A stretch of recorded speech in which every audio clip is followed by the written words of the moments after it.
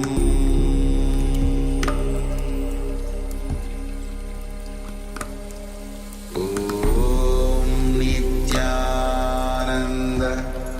Paramashivoham.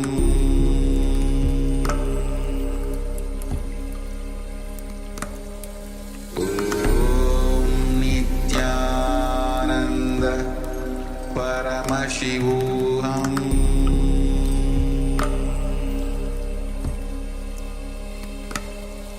Om Nityananda Paramashivoham.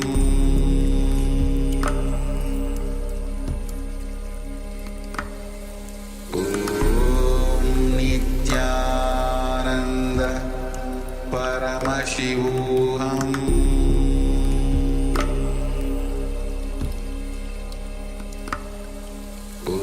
Om Nityananda Paramashivoham.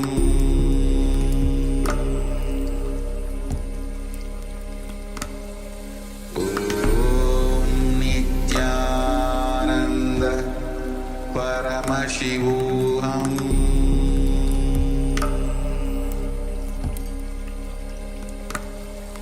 Om Nityananda Paramashivoham.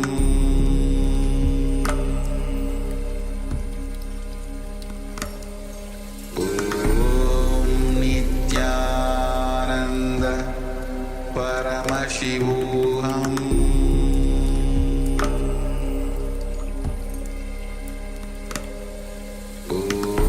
Om Nityananda Paramashivoham.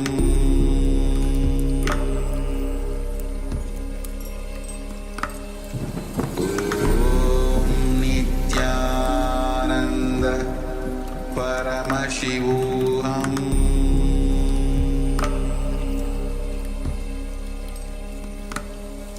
Om Nityananda Paramashivoham.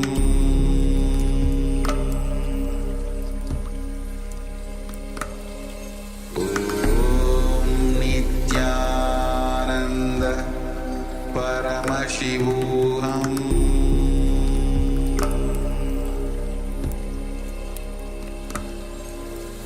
Om Nityananda Paramashivoham.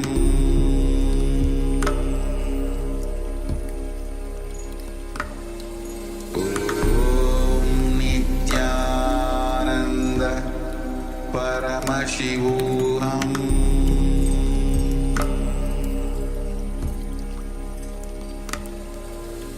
Om Nityananda Paramashivoham.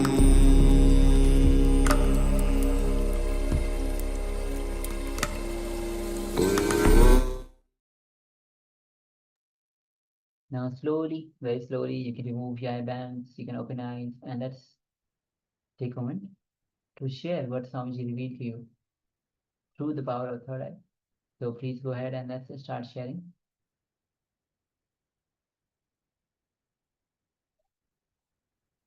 You can start sharing every single detail of the image that was revealed to you, whether it is in terms of colors, the object itself, whether you saw some beings, some animals, some humans, anything that was revealed to you, the color, the cloth.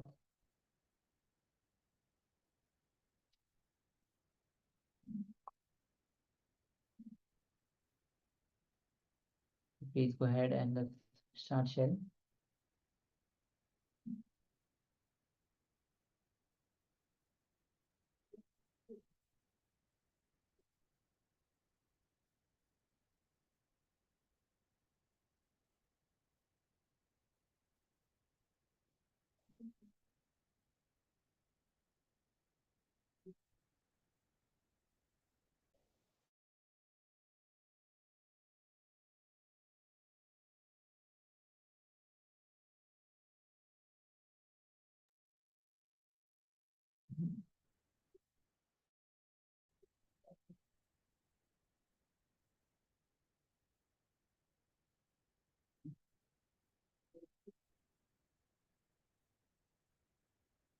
Manisagana shares green alligator and musky water like wood, brown green water. Okay, thank you. Thank you for sharing, man. So you probably saw the water filled with the the greens, and he saw the alligator there. So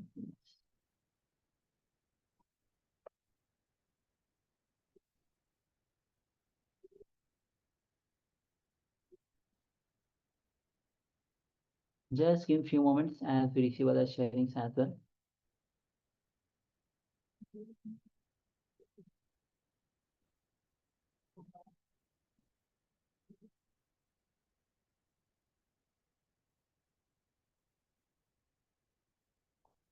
All right, so let's bring back the image once again on the screen. Yes, so this is the image that we had projected.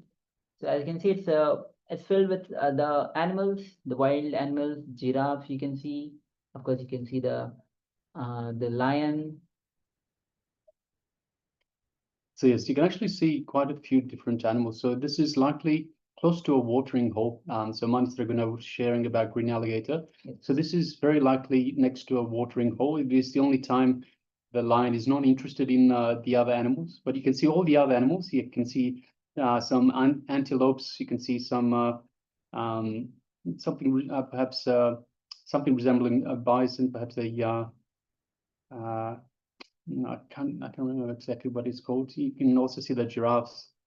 So all the different animals are all looking at the line as the line is slowly approaching the water hole. So yes, this is what we had. So Ma Nishaguna shares a green alligator. So very likely Ma. So we are talking about the watering hole. It is likely that there are alligators in the water itself, and sometimes the waters are murky. And then like wood, brown, green water. So yes. So yes, thank you very much for sharing, Ma, and congratulations for manifesting.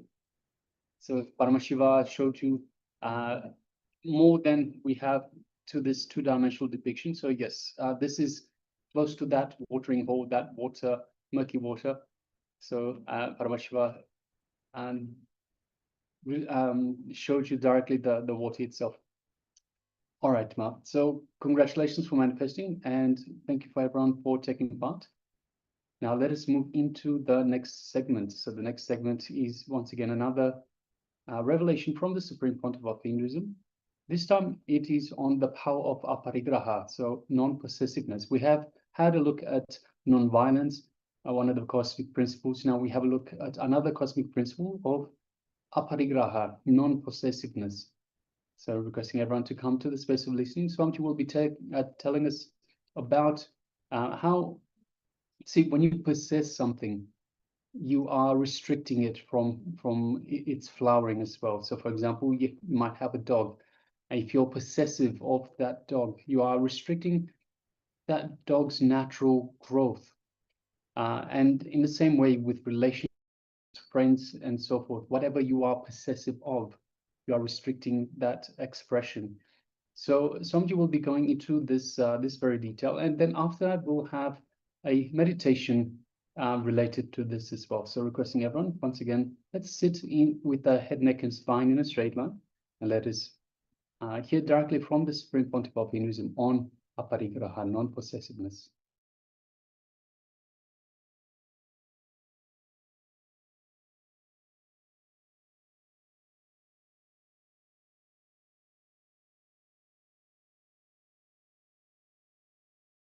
When you really enter into ahimsa, the aparigraha, the next step starts happening. Let us see that sutra, Aparigraha Sutra. Naso parigraha uddho naya buddhena tayina mucha parigho buddhi ye buddham mahesina loyisesa anukosi manne annaramavi jesiyo Sannihi kame gihi bhavayena se. Let me give you the translation. Aparigraha does not mean to go have clothes and other items of basic need, but to have attachment towards this is parigraha. Beautiful.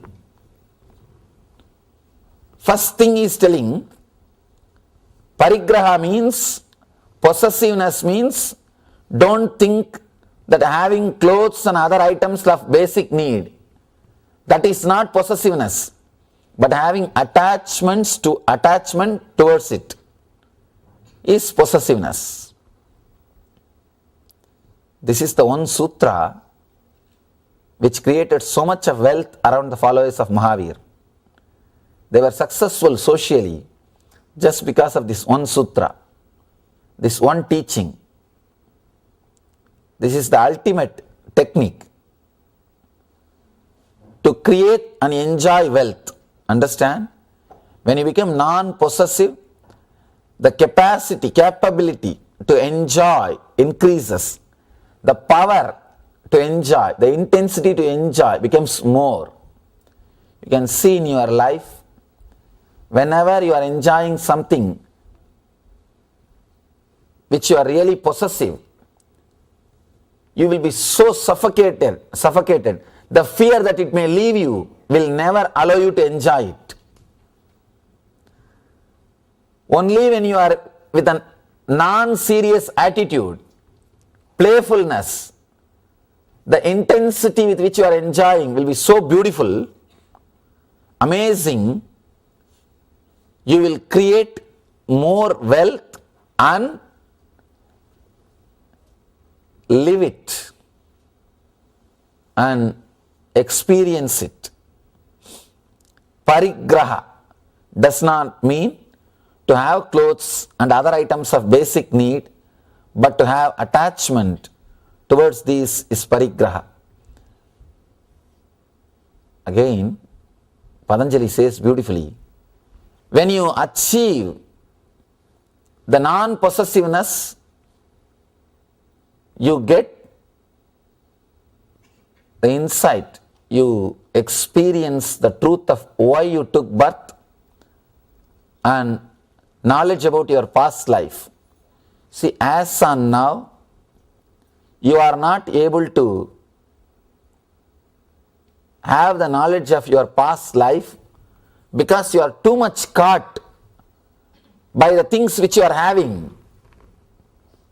You are too much filled by the possessions which you are having. Your inner space is forgotten to move beyond the things which you are having in your life. Understand? The few things which you are having, a few cars and your home and your few relationships, this occupies your inner space so much, you do not have enough space to look further, to look beyond.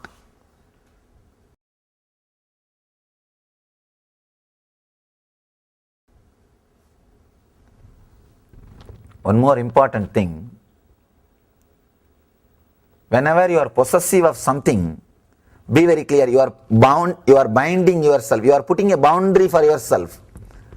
You are not allowing the further expansion, you are stopping, you are curtailing the possibility for growth. Any possessiveness is curtailing the possibility for growth. That is why a possessive person suffocates himself and suffocates others. Whoever is around him or her, he or she suffocates the other person also. Ahimsa and possessiveness, these two are very closely connected. When you really become non-violent, you will not possess people. If you are possessing somebody, you will be violent towards that person. Be very clear. Any possessiveness, the very possessiveness itself is a violence. Because the moment you possess, you reduce that person from energy to matter. Only matter can be possessed. You can possess this chair.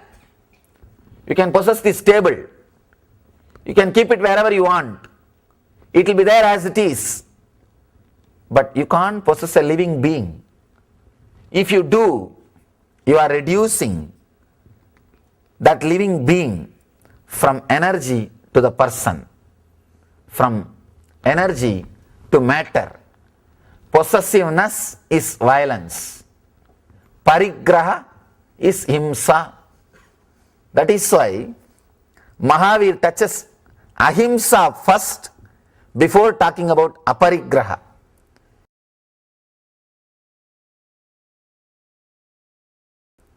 See, two things. Not having desires or suppressing your desires means suicide. It is just suicide. Because desire is the energy which moves your body.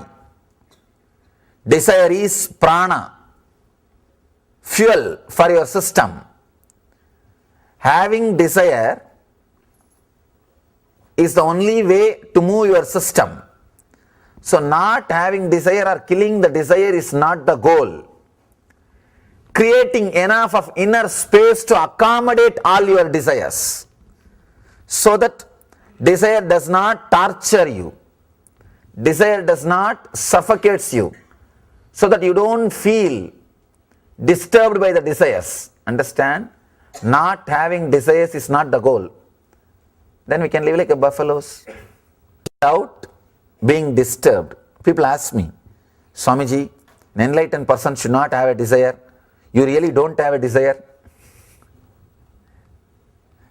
They come and ask me. I tell them, be very clear.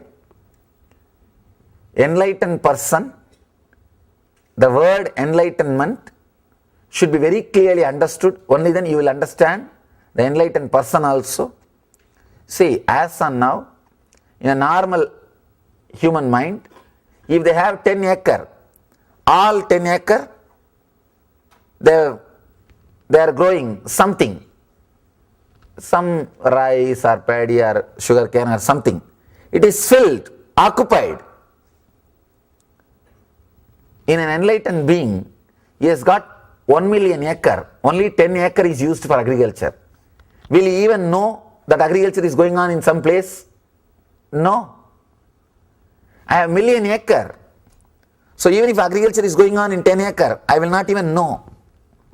Same way, enlightened being has got so much of inner space, the 10 acre is like a negligible. The inner chattering which is happening is negligible. All you need to do is expand the inner space.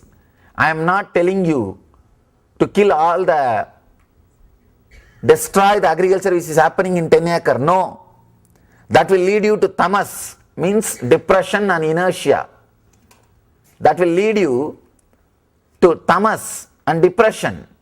I am not telling you to destroy the agriculture which is happening in the 10 acre. No, I am telling you to expand the inner space so that the 10 acre sound will not disturb you. The noise which is being created in the 10 acre agriculture will not disturb you. You will not feel suffocated. You will have more space. You will feel expanded. You will feel the fulfillment.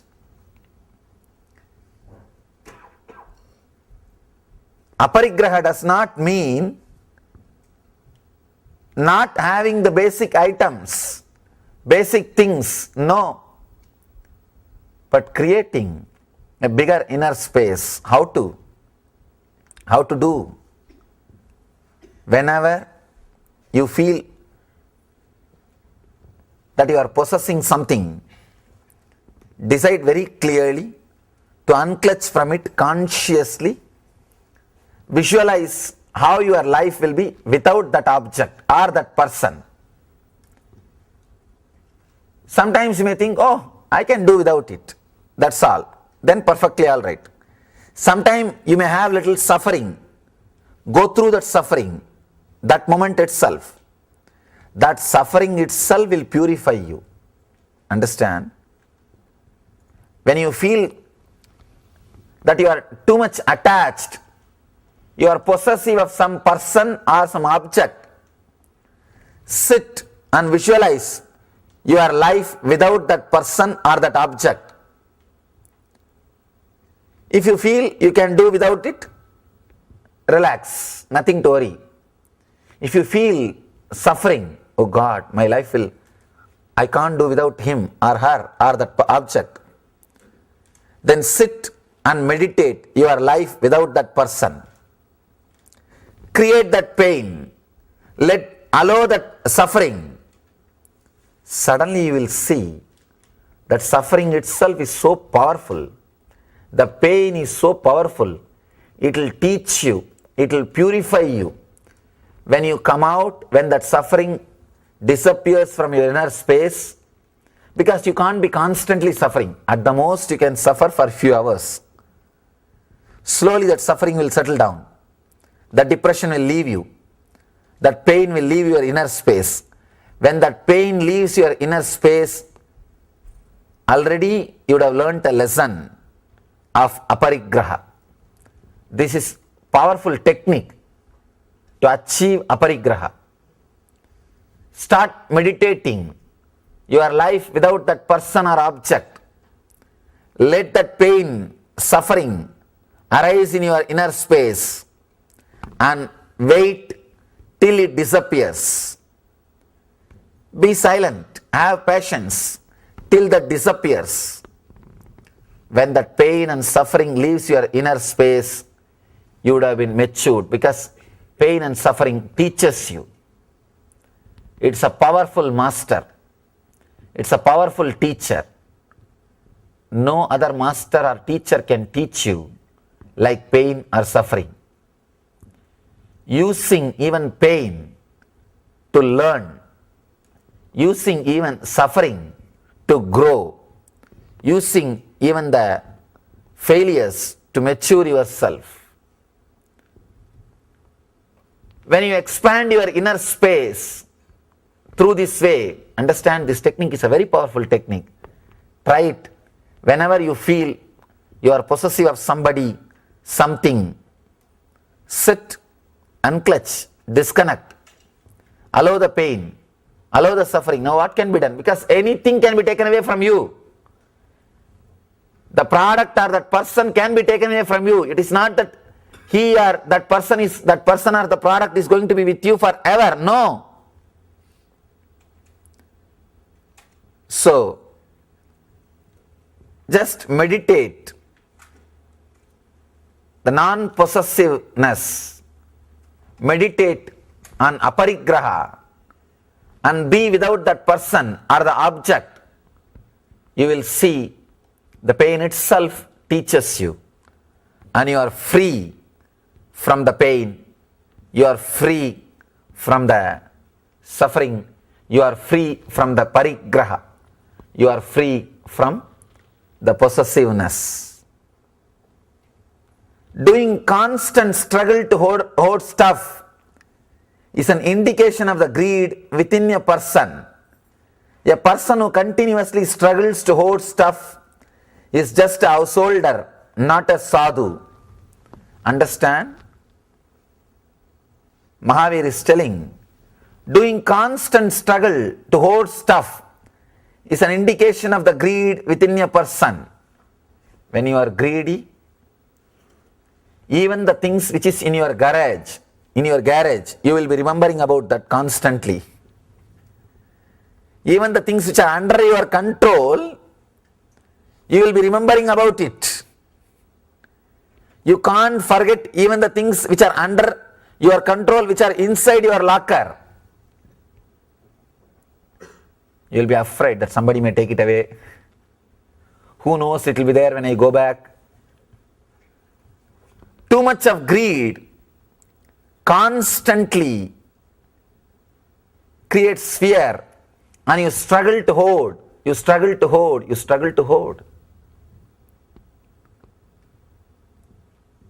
When a person is non-possessive, he is ready to take the risk. That is why all the majority of the Mahavir's followers have become business people. because that needs risk. You need to take risk. This great teaching of Aparigraha gives you the courage and inner space to take that risk, to take bold steps. See, only when you are non-possessive, you can do calculation.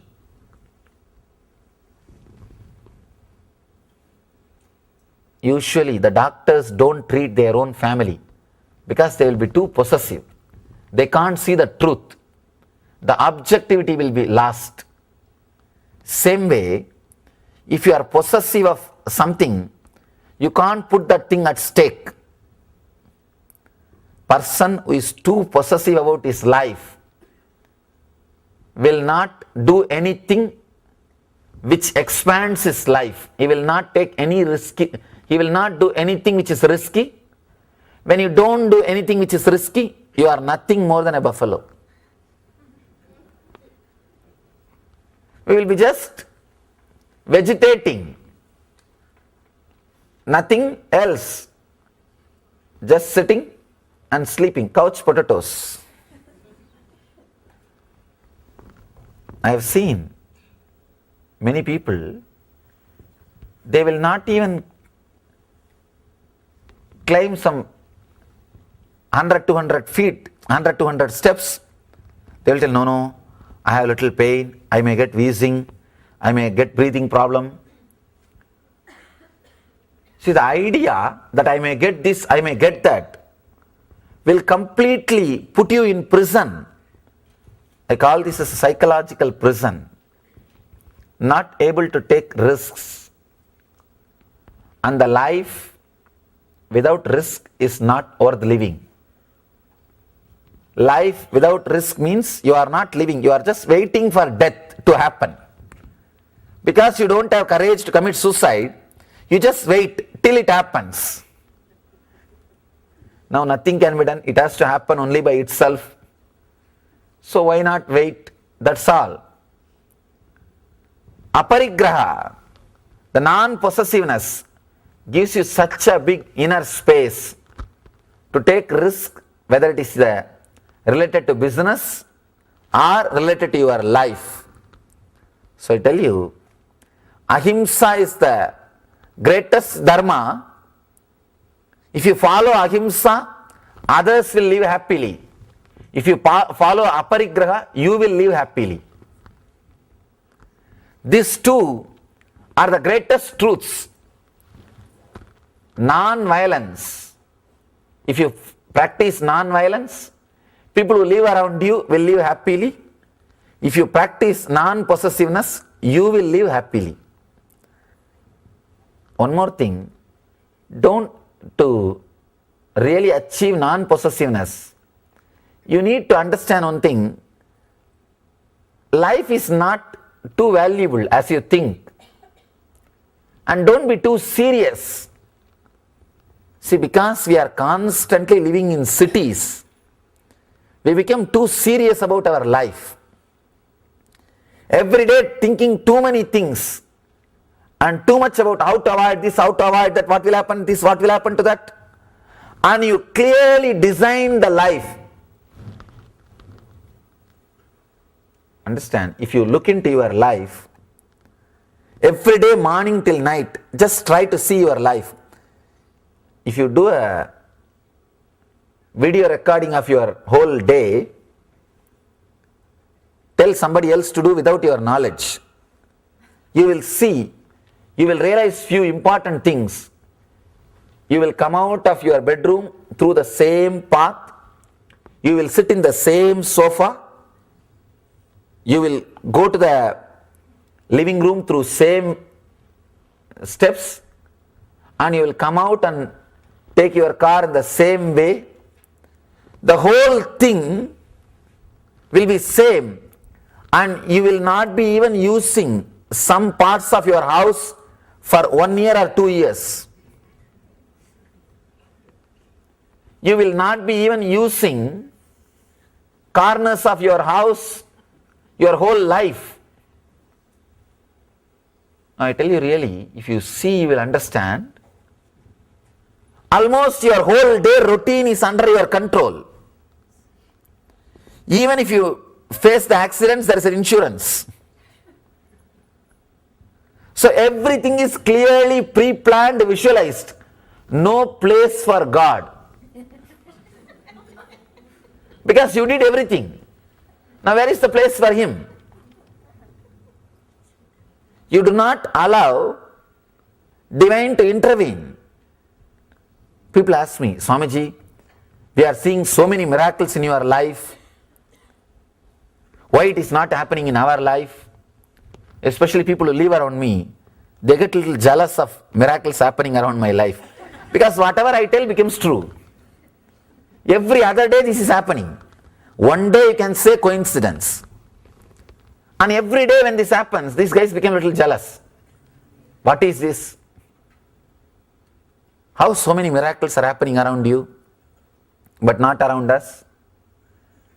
Because I am allowing God to intervene. I am not planning out and out. I leave little gaps so that He can do something. Miracles do not happen in your life because you plan for your life completely, thoroughly. Living non-seriously is plan for miracles. Living in a playful way is plan for miracles. Understand? If you live a little playfully, it's okay. If you live a little non-seriously, you will attract so many beautiful miracles in your life. Patanjali says, Aparigraha is way to achieve the memory of the past life and your decisions, why you take birth and what for you came down. And I tell you, Aparigraha is the amazing way, best way to create miracles in your life, to attract miracles in your life. Person who lives in a non-serious way, playful way, attracts again and again miracles in his life. Because he has got some inner space and the outer space where God can intervene. It is not that his whole life is packed. No. If you yourself have thought about, visualized and decided, then he thinks, all right, he is managing, why to interfere unnecessarily? And you may say, you may put a board, no entry also, who knows? That is the reason he feels he shouldn't interfere. Live little playfully. Do little less planning. You will see the miracles happening in your life. Person who is non-possessive, not only miracles happening in his life, anything happens in his life, he feels miracle. Because he doesn't possess anything. He doesn't take anything for granted.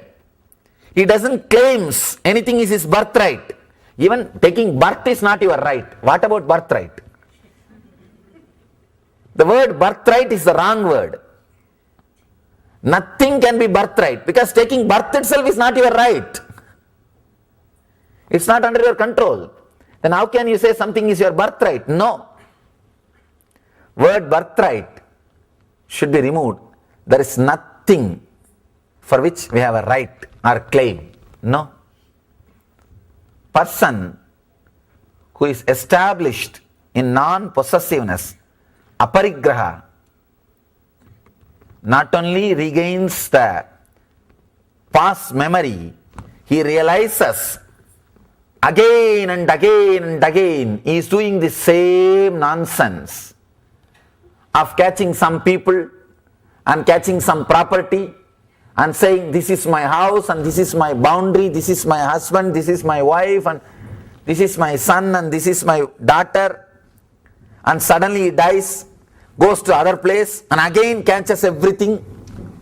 One more psychodrama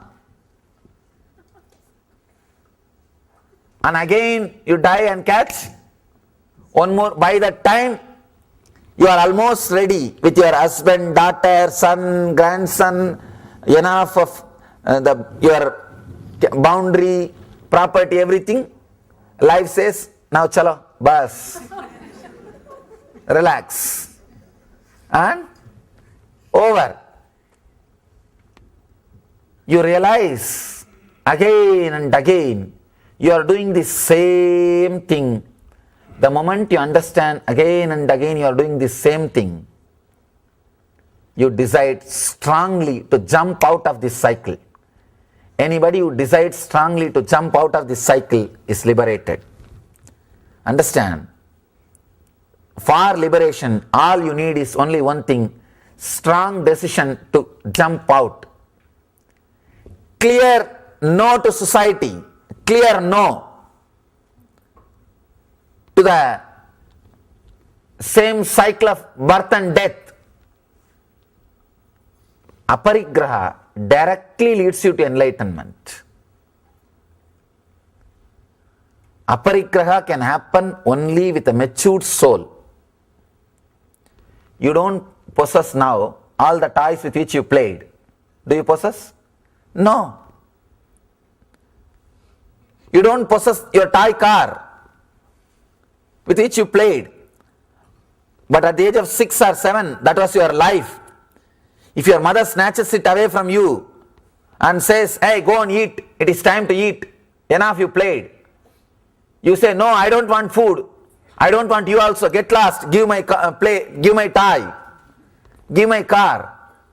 That time it was more near and dear to you than your mother and food. Now, you are grown out of it.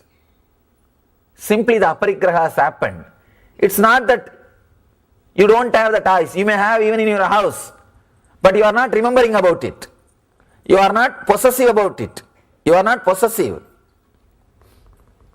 But you are possessive of little bigger car.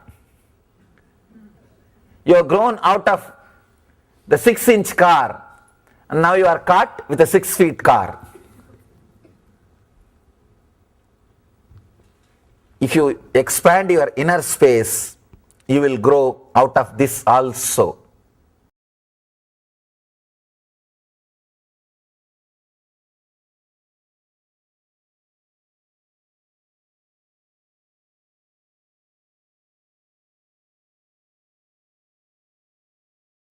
Feel my thought, Inus, internal organs, me.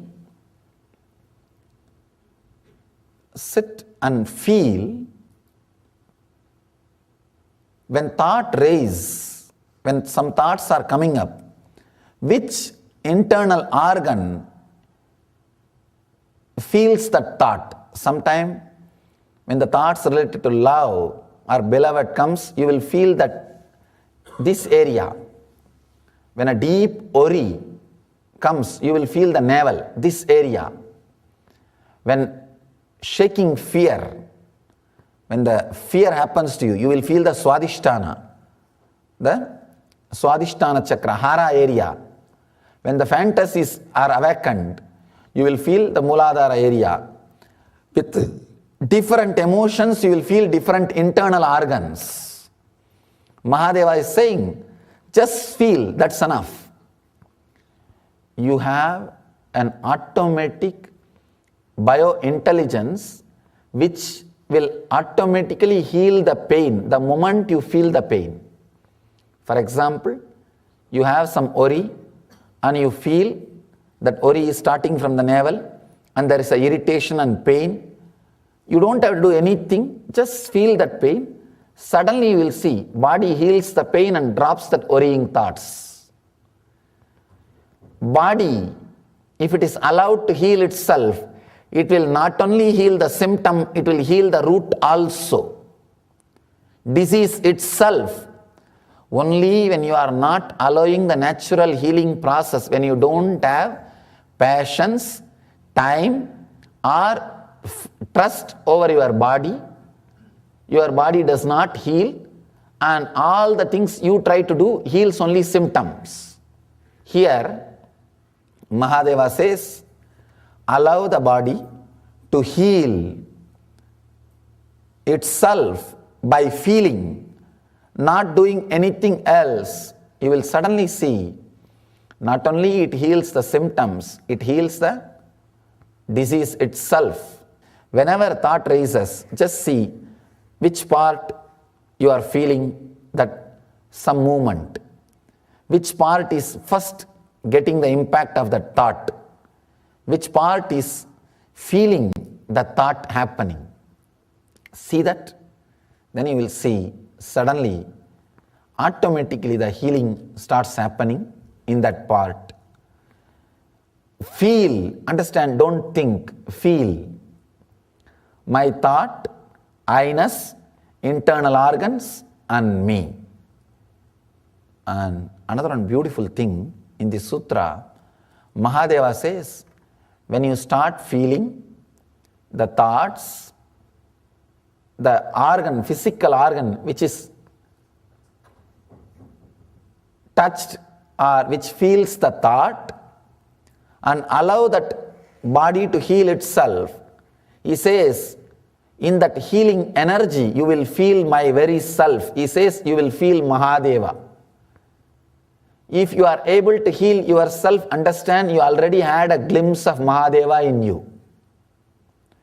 Shiva energy has already started oozing, already started coming out of your system. You had already a connection to Mahadeva. Even if you had one self-healing experience through this technique, Mahadeva says you are initiated. You are initiated. Now, courageously you can say Shivoham. Shiva is in me. The I consciousness is Shiva. All you need to do, let me describe the technique. When you just sit, naturally some thought will come. Just see from where the thought is rising, or which part is getting some movement or irritation or any feeling through that thought. You will see one by one, each thought creates some sensation in some internal organ in your body. Try to see the thoughts are, which thought is connected to which sensation happening inside your body. Try to settle down to the internal organ which is feeling the sensation by the thoughts which are coming out of your system. Please close your eyes.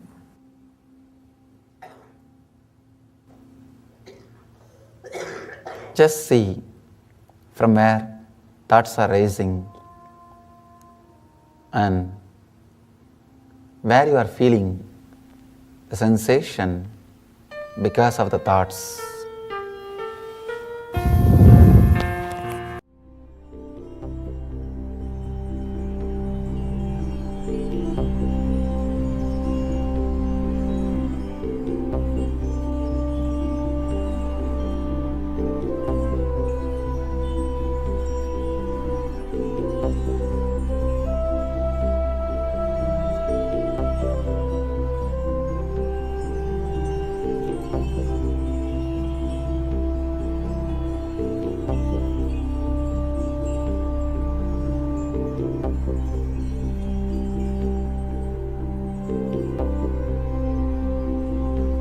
When you just sit, naturally some thought will come.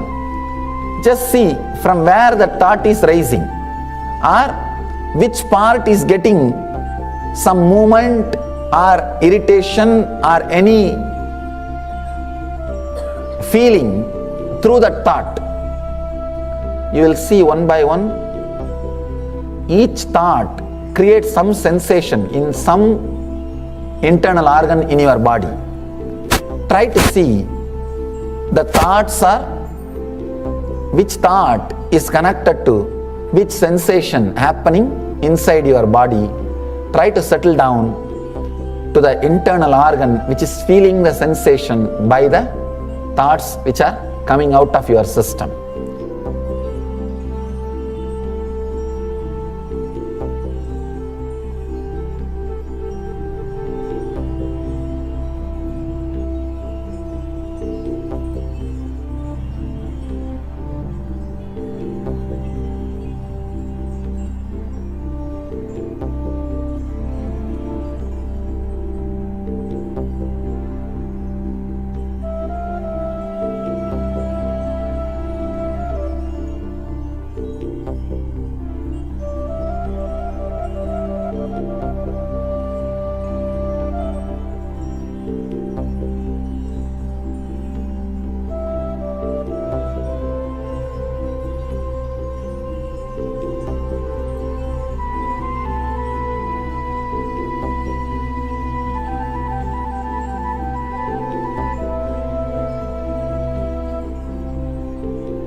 When you just sit, naturally some thought will come.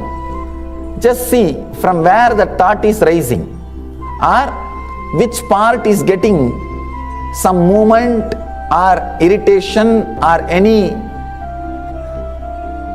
feeling through that thought. You will see one by one, each thought creates some sensation in some internal organ in your body.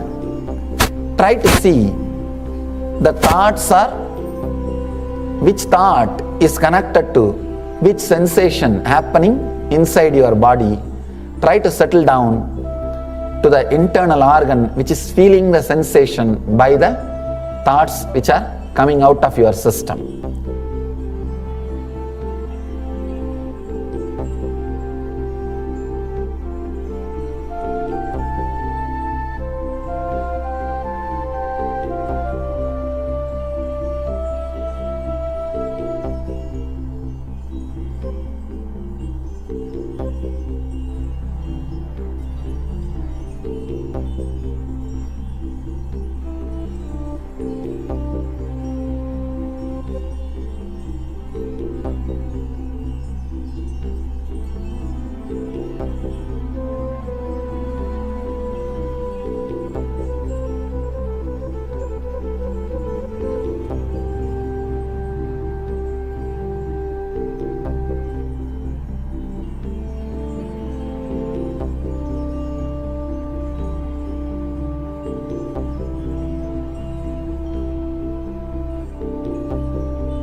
When you just sit, naturally some thought will come.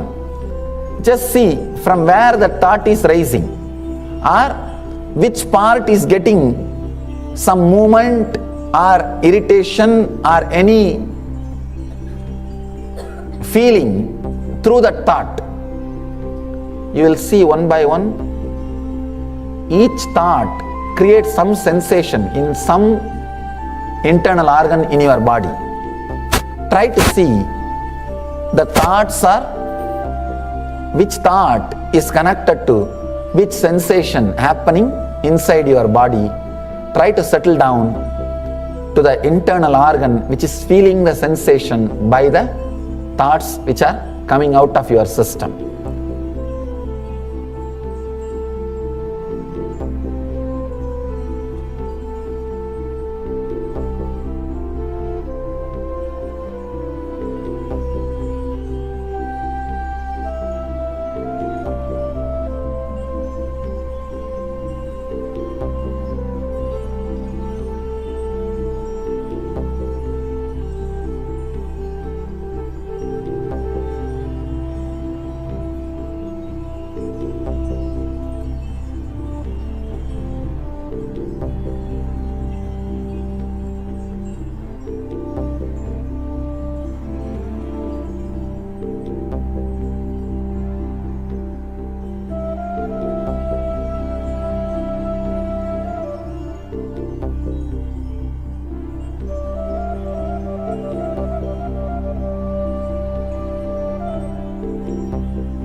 When you just sit, naturally some thought will come.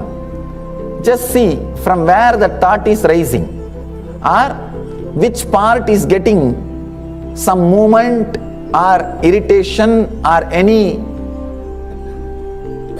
feeling through that thought. You will see one by one, each thought creates some sensation in some internal organ in your body. Try to see the thoughts are, which thought is connected to which sensation happening inside your body. Try to settle down to the internal organ which is feeling the sensation by the thoughts which are coming out of your system.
When you just sit, naturally some thought will come.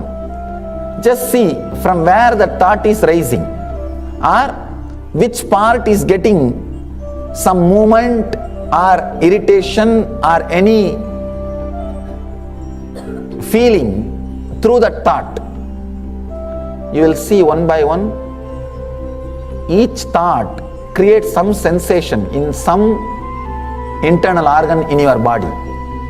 Try to see the thoughts are, which thought is connected to which sensation happening inside your body. Try to settle down to the internal organ which is feeling the sensation by the thoughts which are coming out of your system.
Yes, you can relax now. So we had Swamiji telling us about the power of Aparigraha, non-possessiveness. And once again, as Swamiji beautifully says, when you possess something, you restrict yourself and you restrict the other being. So, for example, if it is a dog, if a pet, if it is another person that you love, something that you think you can't do without, the more you think you can't do without, the more you restrict your own growth, the more you restrict their own growth. If you reduce a being, if you possess another person, you reduce that being from energy to matter, because it is only matter that can be possessed, not pure energy. And Sanjay, is how possessiveness itself is violence, comes from the violence. And the more and more you are non-possessive, you will be successful. As Sanjay reveals, how the whole tradition created by Mahavira is actually because of their non-possessiveness, they are much more successful even in the material world. And especially they do the business, and how they are, because of this quality of non-possessiveness, they are very successful. All right, so next, let us move on to the next segment, which is once again the power manifestation. So requesting everyone, please switch on your cameras, please be available in the camera frame.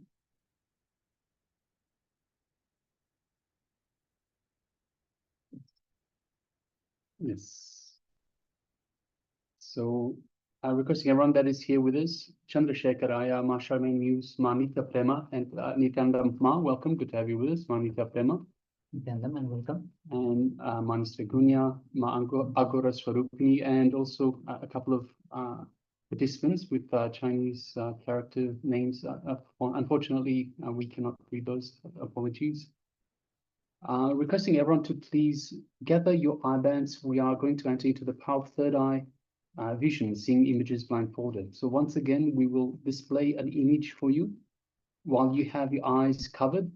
And through the power of that third eye, you will give us the details, tell us the details of the image that we have displayed for you. So let's get ready. Let's sit comfortably with the head, neck, and spine in a straight line. And let us bring our full awareness to our Anandaganda, our inner space. And let us connect deeply to Swamiji, connect deeply to Paramashiva in our inner space. Our Anandaganda, just below the heart center and just above the navel center. Let us feel the feeling connection we have to the Master and understand it is through this feeling connection, through the space of oneness with Paramashiva, that we have access to these powers. Understand also that we are Paramashiva. It is as simple as that. We are Paramashiva. And as such, we have access to these powers because we are Paramashiva. There is no other. There is no separation. All there is energy and intelligence, consciousness, Paramashiva. So let us connect deeply to Paramashiva, our true self. And let us feel this space of oneness with Paramashiva. Let us expand ourselves to cover all of the cosmos, all of existence and beyond. So visualize yourself expanding and covering all of the cosmos, all of existence. Manifest yourself as Paramashiva.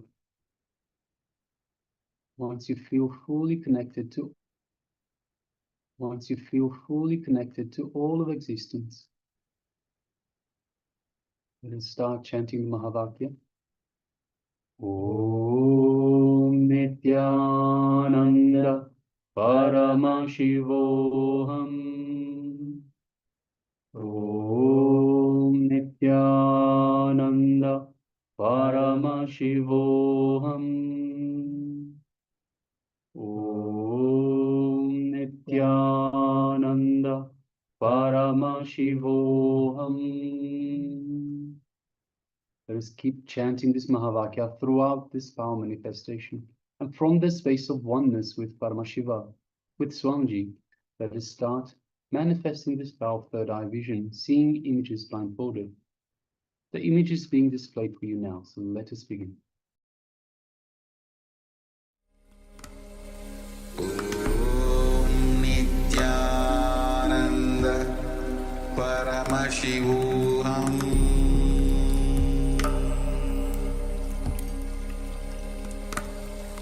Om Nityananda Paramashivoham.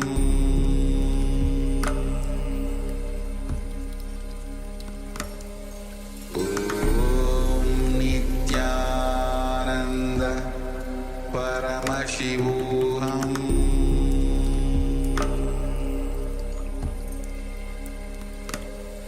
Om Nityananda Paramashivoham.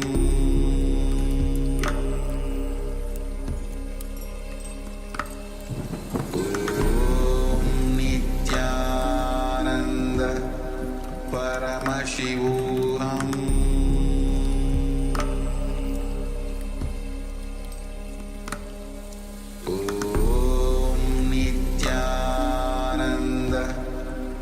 Paramashivoham. Om Nityananda Paramashivoham.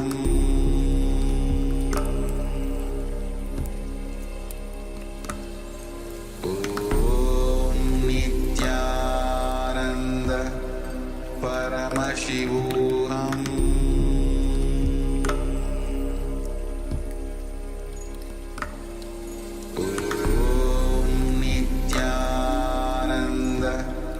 Paramashivoham.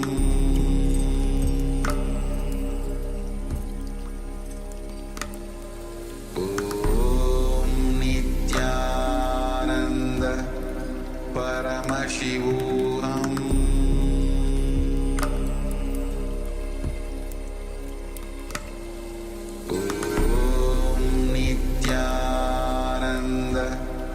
Paramashivoham.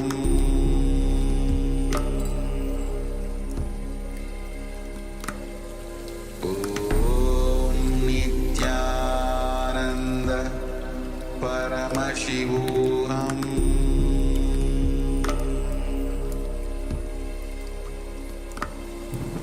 Om Nityananda Paramashivoham.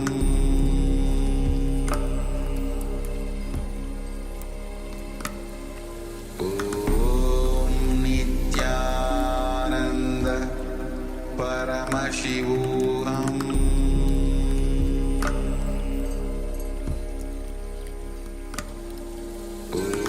Om Nityananda Paramashivoham.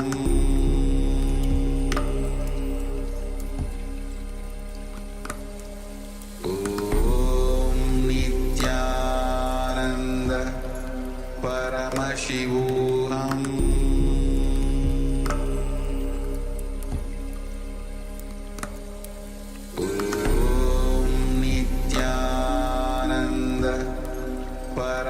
Paramashivoham.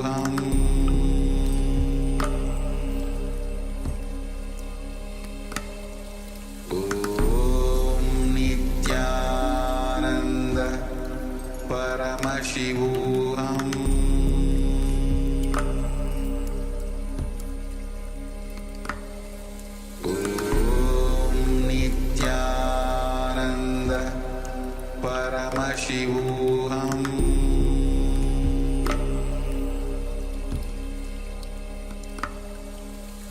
Om Nityananda Paramashivoham.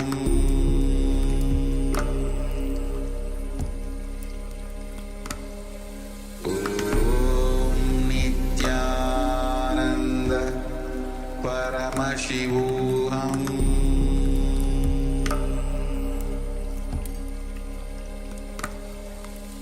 Om Nityananda Paramashivoham.